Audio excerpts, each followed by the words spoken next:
नमस्कार दोस्तों। भरतरी अपनी तीसरी पत्नी पिंगला पर काफी मोहित थे और वे उस पर अंधविश्वास करते थे। राजा पत्नी मोह में अपने कर्तव्यों को भी भूल गए थे। उस समय उज्जैन में एक तपस्वी गुरु गोरखनाथ का आगमन हुआ। गुरु गोरखनाथ राजा के दरबार में पहुंचे। भरतरी ने गोरखनाथ का उचित आदर सत्कार किया। इससे तपस्वी गुरु अति प्रसन्न हुए। प्रसन्न होकर गोरखनाथ ने राजा को एक फल दिया और कहा कि यह खाने से वो सदैव जवान बने रहेंगे, कभी बुढ़ापा नहीं आएगा, सदैव सुंदरता बनी रहेगी। यह चमत्कारी फल देकर गोरखनाथ वहां से चले गए। राजा ने फल लेकर सोचा कि उन्हें जवानी और सुंदरता की क्या आवश्यकता है। चूंकि राजा अपनी तीसरी पत्नी पर अत्यधिक मोहित थे, अतः उन्होंने सोचा कि यदि यह फल पिंगला खा लेगी तो वह सदैव सुंदर और जवान बनी रहेगी। यह सोचकर राजा ने पिंगला को वह फल दे दिया। रानी पिंगला भर्तृ पर नहीं बल्कि उसके राज्य के कोतवाल पर मोहित थी। यह बात राजा नहीं जानते थे। राजा ने वो चमत्कारी फल रानी को दिया तो रानी ने सोचा कि यह फल यदि कोतवाल खाएगा तो लंबे समय तक उसकी इच्छाओं की पूर्ति कर सकेगा। रानी ने यह सोचकर चमत्कारी फल कोतवाल को दे दिया। वो कोतवाल एक वेश्या से प्रेम करता था और उसने चमत्कारी फल उसे दे दिया ताकि वेश्या सदैव जवान और सुंदर बनी रहे। वेश्या ने फल पाकर सोचा कि यदि वह जवान और सुंदर बनी रहेगी तो उसे यह गंदा काम हमेशा करना पड़ेगा। नर्क समान जीवन से मुक्ति नहीं मिलेगी। इस फल की सबसे ज्यादा जरूरत हमारे राजा को है। राजा हमेशा जवान रहेगा तो लंबे समय तक प्रजा को सभी सुख सुविधाएं देता रहेगा। यह सोचकर उसने चमत्कारी फल राजा को दे दिया। राजा वह फल देखकर हतप्रभ रह गए। राजा ने वेश्या से पूछा कि यह फल उसे कहाँ से प्राप्त हुआ। वेश्या ने बताया कि यह फल उसे कोतवाल ने दिया है। भरतरी ने तुरंत कोतवाल को बुलवा लिया। सख्ती से पूछने पर कोतवाल ने बताया कि यह फल उसे रानी पिंगला ने दिया है। जब भरतरी ने को पूरी सच्चाई मालूम हुई तो वो समझ गया कि पिंगला उसे धोखा दे रही है। पत्नी के धोखे से भरतरी के मन में वैराग्य जाग गया और वे अपना संपूर्ण राज्य विक्रमादित्य को सौंपकर उज्जैन की एक गुफा में आ गए। इसी गुफा में भरतरी ने 12 वर्षों तक तपस्या की थी। राजा भरतरी की कठोर तपस्या से देवराज इंद्र भयभीत हो गए। इंद्र ने सोचा कि भरतरी वरदान पाकर स्वर्ग पर आक्रमण करेंगे। यह सोचकर इंद्र ने भरतरी पर एक विशाल पत्थर गिरा दिया। तपस्या में बैठे भरतरी ने उस पत्थर को एक हाथ से रोक लिया और तपस्या में बैठे रहे। इसी प्रकार कई वर्षों तक तपस्या करने से उस पत्थर पर भरतरी के पंजे का निशान बन गया। यह निशान आज भी भरतरी की गुफा में राजा की प्रतिमा के ऊपर वाले पत्थर पर दिखाई देता है। यह पंजे का निशान काफी बड़ा है, जिसे देखकर सहज ही अंदाजा लगाया जा सकता है कि भरतरी की कद काठी कितनी विशालकाय रही होगी। भरतरी ने वैराग्य पर वैराग्य शतक की रचना की, जो कि काफी प्रसिद्ध है। लेकिन इस दौरान भरतरी जब गुरु गोरखनाथ जी के चरणों में चले गए तो भिक्षा मांगकर खाने लगे थे। एक बार गुरु गोरखनाथ जी ने अपने शिष्यों से कहा, देखो, राजा होकर भी इसे काम, क्रोध, लोभ तथा अहंकार को जीत लिया है और दृढ़ निश्चयी है। शिष्यों ने कहा, गुरुजी, ये तो राजाधिराज हैं, इनके यहाँ 365 तो बावर्ची रहते थे। ऐसे भोग विलास के वातावरण में से आए राजा और कैसे काम, क्रोध, लोभ रहित हो गए। गुरु गोरखनाथ जी ने राजा भरतरी से कहा, भरतरी, जाओ भंडारे के लिए जंगल से लकड़ियाँ ले आओ। राजा भरतरी नंगे पैर गए। जंगल में लकड़ियाँ एकत्रित करके सिर पर बोझ उठाकर ला रहे थे। गोरखनाथ जी ने दूसरे शिष्य से कहा, जाओ उसको ऐसा धक्का मारो कि बोझ गिर जाए। चले गए और ऐसा धक्का मारा कि बोझ गिर गया और भरतरी गिर गए। भर्तृहरि ने बोझ उठाया, लेकिन न चेहरे पर सिकन, न आंखों में आग के गोले, न होठ फड़के।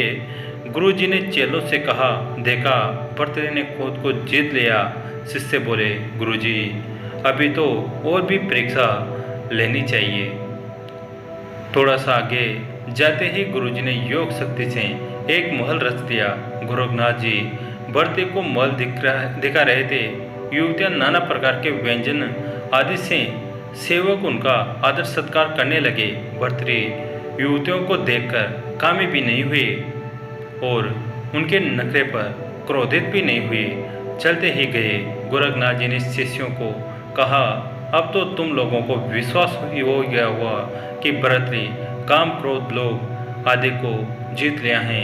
शिष्यों ने कहा, गुरुजी, एक और परीक्षा लीजिए। गोरखनाथ जी ने कहा, अच्छा भर्तृहरि, हमारा शिष्य बनने के लिए परीक्षा से गुजरना पड़ता है।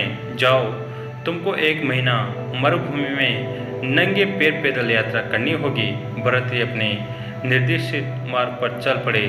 पहाड़ी इलाका लांघते लांघते राजस्थान की मरुभूमि में पहुँचे। धधकती बालू कड़ाके की धूप मरुभूमि में पैर रखो तो बस जल जाए। 1 दिन 2 दिन यात्रा करते करते 6 दिन बीत गए। 7वें दिन गुरु गोरखनाथ जी और दृश्य शक्ति से अपने प्रिय चेलों को भी साथ लेकर वहां पहुंचे। गोरखनाथ जी बोले, देखो, यह भर्तृहरि जा रहा है। मैं भी योग बल से वृक्ष खड़ा कर दूंगा। वृक्ष की छाया में भी नहीं बैठेगा। अचानक वृक्ष खड़ा कर दिया। चलते चलते भर्तृहरि का पैर वृक्ष की छाया पर आ गया तो ऐसे उछल पड़े मानो अंगारों पर पैर पड़ गया हो। मरुभूमि में वृक्ष कैसे आ गया? छाया वाले वृक्ष के नीचे पैर कैसे आ गया? गुरु जी की आज्ञा थी मरुभूमि की यात्रा करने की। कूद कर दूर हट गए। गुरु जी प्रसन्न हो गए कि देखो कैसे गुरु की आज्ञा मानता है। जिसने कभी पैर गलीचे से नीचे नहीं रखा, वह मरुभूमि में चलते चलते पेड़ की छाया का स्पर्श होने से अंगारे जैसा एहसास करता है। गोरखनाथ जी दिल में चेले की दृढ़ता पर बड़े खुश हुए, लेकिन और शिष्यों के मन में ईर्ष्या थी। शिष्य बोले, गुरुजी, यह तो ठीक है, लेकिन अभी तो परीक्षा पूरी नहीं हुई। गोरखनाथ जी रूप बदलकर भर्तृहरि से मिले और बोले, जरा छाया का उपयोग कर लो। भर्तृहरि बोले, नहीं, मेरे गुरुजी की आज्ञा है कि नंगे पैर मरुभूमि में चलूं। गोरखनाथ जी ने सोचा, अच्छा, कितना चलते हो देखते हैं।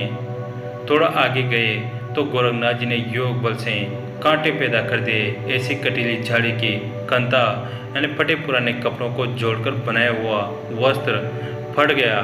पैरों में सूल चुभने लगे। फिर भी भर्तृहरि ने आहत तक नहीं की। भर्तृहरि तो और अंतर्मुख हो गए। यह सब सपना है। गुरुजी ने जो आदेश दिया है वही तपस्या है। यह भी गुरुजी की कृपा है। अंतिम परीक्षा के लिए गुरु गोरखनाथ जी ने अपने योग बल से प्रबल ताप पैदा किया। प्यास के मारे भर्तृहरि के प्राण कंठ तक आ गए। तभी गोरखनाथ जी ने उनके अत्यंत समीप एक हरा भरा वृक्ष खड़ा कर दिया, जिसके नीचे पानी से भरी सुराही और सोने की प्याली रखी थी। एक बार तो भर्तृहरि ने उसकी ओर देखा, पर तुरंत ख्याल आया कि कहीं गुरु आज्ञा भंग तो नहीं हो रही है। उनका इतना सोचना ही हुआ कि सामने से गोरखनाथ जी आते दिखाई दिए। भर्तृहरि ने दंडवत प्रणाम किया। गुरुजी बोले, शाबाश भर्तृहरि, वर मांगो, अर्थ सिद्धि दे दूँ, नवनिधि दे दूँ। तुमने सुंदर सुंदर व्यंजन ठुकरा दिए। युवतियाँ तुम्हारे चरण पकड़ने के लिए तैयार थी, लेकिन तुम उनके चक्कर में नहीं आए। तुम्हें जो मांगना है वो मांग लो। भर्तृहरि बोले, गुरुजी, बस आप प्रसन्न हैं, मुझे सब कुछ मिल गया। शिष्य के लिए गुरु की प्रसन्नता सब कुछ है।